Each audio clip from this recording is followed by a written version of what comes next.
Manipur, a beautiful place with marvelous landscapes located in the northeast region of India.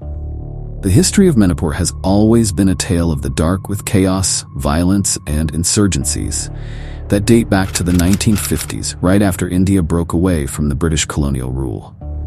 After India gained independence from British rule in 1947, Manipur acceded to the newly formed Indian Union in August 1947, becoming a princely state. However, the new union with India also gave rise to a number of insurgencies and Maoist movement demanding political autonomy and separate statehood for the region. During the 1960s and 1970s, several armed groups emerged in Manipur with the aim of gaining independence or political autonomy. The Manipur People's Liberation Army (MPLA), founded by N. Bisheshwar Singh on the 25th of September 1978, and United National Liberation Front (UNLF), founded by Arambam Samendra on the 24th of November 1964, the two insurgent groups started armed movements against the Indian government. From 1980 to 2004, the Indian government referred to Manipur as a disturbed area. This term refers to a territory where extraordinary laws under the Armed Forces Act can be used.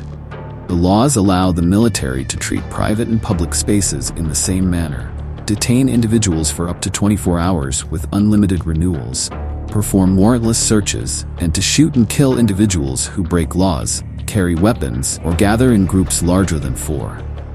Legal immunity applies to the military. Since 1980, the application of ASPA has been at the heart of concerns about human rights violations in the region, such as arbitrary killings, torture, cruel, inhuman and degrading treatment, and forced disappearances. Its continued application has led to numerous protests, notably the long-standing hunger strike by Aram Sharmila Chanu. In 2004, the government lifted the disturbed status after a violent attack on a local woman.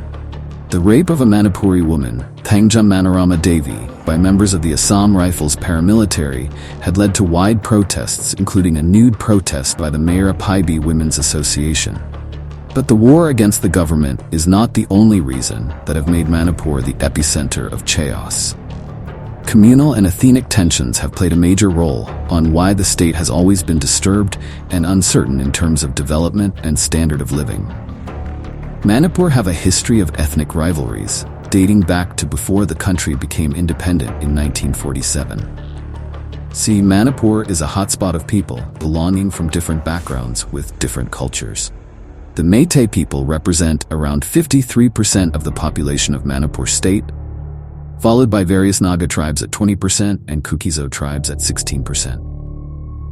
There has always been a clash for cultures, religion, and beliefs, but on the 3rd of May 2023, the entire state went into chaos. The violence was sparked by a court ruling in March 2023 that granted the majority Meitei scheduled tribal status, entitling them to the same economic benefits and quotas in government jobs and education as the minority Kuki. It also allowed Meiteis to buy land in the hills, where the Kukis predominantly live, further fueling fears that their lands, jobs, and opportunities would be taken away. For years, the Kukis have been blaming the government of pursuing policies that discriminated against Kukis, including forced evictions that threatened the security of their land, and through an attempt to cast them as illegal immigrants. And this decision of giving the majority Meitei a scheduled tribe status ignited a statewide protest. On the 3rd of May 2023, the All-Tribal Students' Union Manipur conducted peaceful protest marches. After the reportedly peaceful rally in the Churachandpur town in which 100,000 people participated, rallyists returning to the Torbung Kangvai area faced the counter-blockade by the Meitei groups. This resulted in stone throwing and arson of vehicles and properties. Kangvai Bazaar adjacent to Torbung was burnt down. These events caused a large number of Kukis from Churachandpur side to rush to the clash site and participate in the clashes, including the burning of the Bangla village in Churachandpur district. About 80 people were injured in the violence who were taken to the Churachandpur district hospital, of whom at least 3 people died. By the evening of 3rd of May, clashes spread to the Churachandpur town, where Meitei settlements were attacked, and the Imphal city, where Kuki settlements were attacked. Violence continued through the night of 3rd of May. Residences and churches of the Kuki tribal population were attacked in the valley areas.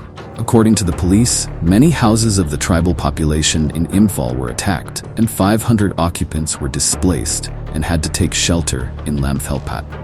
Around 1,000 Meiteis affected by the violence also had to flee from the region and take shelter in Bishnupur. 20 houses were burnt in the city of Kangpokpi.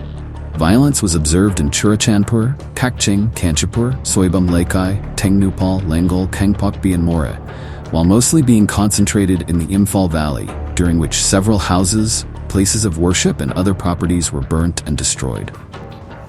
On the 4th of May, fresh cases of violence were reported.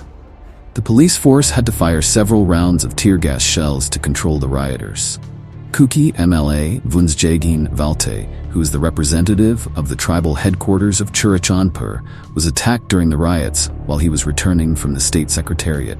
His condition was reported to be critical on the 5th of May, while a person accompanying him died. The government said around 1,700 houses and numerous vehicles were burned down during the violence.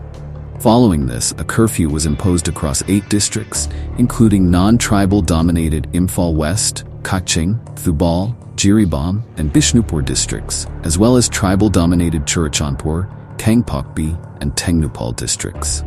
By the end of 3rd May, 55 columns of the Assam Rifles and the Indian Army were deployed in the region, and by 4th May, more than 9,000 people were relocated to safer locations.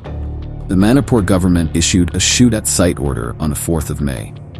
By 5th of May, about 20,000, and by 6th May, 23,000 people had been relocated to safe locations under military supervision. The central government airlifted 5 companies of the Rapid Action Force to the region. Nearly 10,000 army, paramilitary and central armed police forces were deployed in Manipur. The insertion of troops led to several engagements between hill-based militants and the Indian Reserve Battalion, resulting in at least 5 militant deaths. In a separate encounter, 4 militants were killed. By 6th May, the situation had calmed down to a degree. According to journalist Moses Lianzachin, at least 27 churches were destroyed or burned down during the violence. As of 9th of May, according to the Manipur government, the death toll was over 60 people. The situation was described as relatively peaceful on the 10th of May, with the curfew being relaxed in places, though unknown militants fired on Indian troops in an incident in Manipur's Imphal East district, injuring 1. On the 12th of May, suspected Kuki militants ambushed policemen in Bishnupur district, killed 1 officer and injuring 5 others. In a separate incident, a soldier was stabbed and 3 Meitei community members kidnapped in Torbung, Churachandpur district. A day later, the security advisor to the Manipur government, Kuldeep Singh, raised the total fatality count from the violence to more than 70 deaths. This included the discovery of 3 Public Works Department laborers found dead in a vehicle in the Churachandpur from unknown causes. He added the number of internally displaced people living in camps had been significantly reduced, and that about 45,000 people had been relocated to other areas. The internet blackout and curfew remained in place on the 16th of May. Food was also reported to be scarce, with shops, schools, and offices closed, and thousands of people stranded in refugee camps. Fresh violence over the weekend had led to further displacements. On the 17th of May, the internet blackout was extended for 5 more days. Fresh violence occurred on the 29th of May, during which at least 5 people, including 1 policeman, was killed. On the 14th of June, at least 11 people were shot, including 9 Meitei men. Additionally, 14 were injured in a fresh outbreak. According to doctors and other senior management officials at the state's capital, the latest clash has been so extreme that many bodies have been hard to identify. And in the same day, a 21-year-old Kuki youth was arrested for sharing a post against CM Biren Singh on social media. He was beaten to death on a street in Imphal when he was supposed to be in police custody. On the 19th of July, a video went viral showing 2 Kuki women, one aged in her 40s and another in her 20s, being stripped, paraded naked on the streets, slapped, and sexually assaulted by presumably Meitei men. The women were forcibly taken away from the police station when they were fleeing mob violence.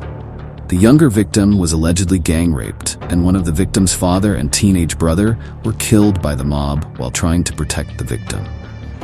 Despite the complaint being lodged, no action was taken by the police for more than 2 months until the video emerged. The Kuki community have accused the police of siding with the Métis community. The video emerged after more than 2 months since the incident took place, as internet was shut down in Manipur. One of the victims said that they have been left to the mob by the police. On the 20th of July, the Union government ordered social media platforms to remove all posts showing the viral video. 7 arrests were made in the case, all of them after the viral video surfaced. As of now, a new wave of fresh violence have emerged in Manipur, with the violence taking a warlike turn with the introduction of weaponized drones and rockets with military-graded arms. According to government figures, as of 3rd of May 2024, 221 people have been killed in the violence and 60,000 people have been displaced. Earlier figures also mentioned over 1,000 injured and 32 missing. 4,786 houses were burnt and 386 religious structures were vandalized, including temples and churches. Unofficial figures are higher,